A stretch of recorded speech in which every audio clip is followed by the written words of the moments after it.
UK.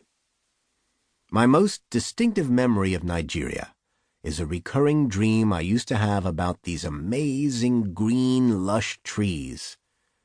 When I went back to Nigeria in 2007, I saw the trees when we were driving from the airport to my parents' hometown, and all the memories came flooding back to me. Both of my parents are from Nigeria. They were teachers there with good careers, but there was no treatment for polio. I couldn't walk, and they didn't know if I was going to get worse.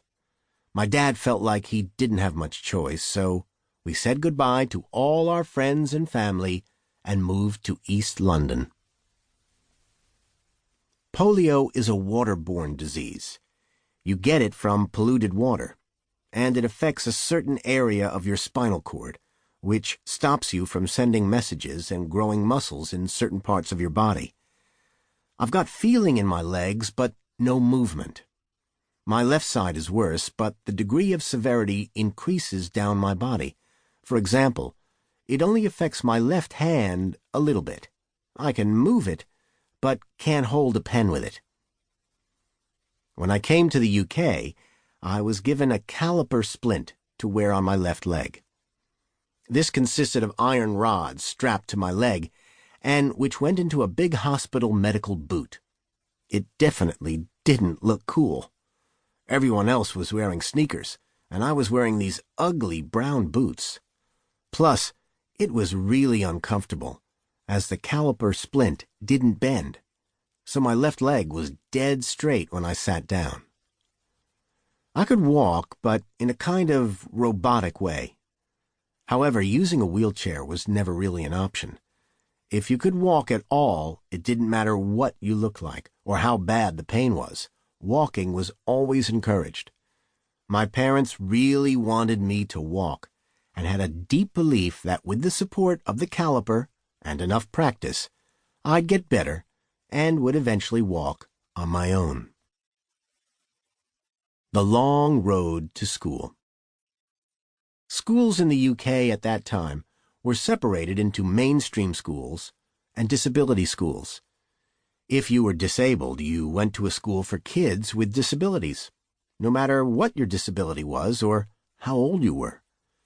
If you were able-bodied, you went to a mainstream school. My dad's intentions were for me to go to a mainstream school. He was so determined that eventually, after about a year of campaigning, one school finally accepted me. I was the first disabled kid in my area to go to a mainstream school, and my parents saw it as a real achievement, a step in the right direction toward me having a normal life. But on my first day, I felt anything but normal. My mom, who's very flamboyant, had bought me a pair of pink checked flared pants to wear and combed my hair into a big afro with a huge side part. When I arrived, I saw a group of kids playing soccer in the playground, but they wouldn't let me join in. I guess I was just too different. Not only was I one of the few black kids in the school, but I was also disabled. I walked differently. I still had a bit of a Nigerian accent, and my name was strange. However, during the final playtime, they stuck me in goal, and after the first couple of minutes, one of the best players in the team took a shot, and I saved it. That really changed my life at school.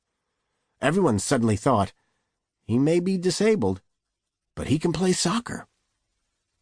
I still had people making fun of my pink-checked flares, but from that moment on, I loved school.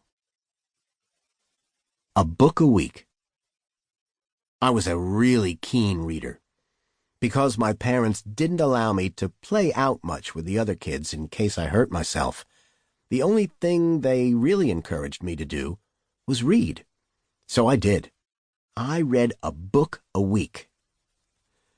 We had quite a few problems in the area because we were the only African family and my parents were proudly African.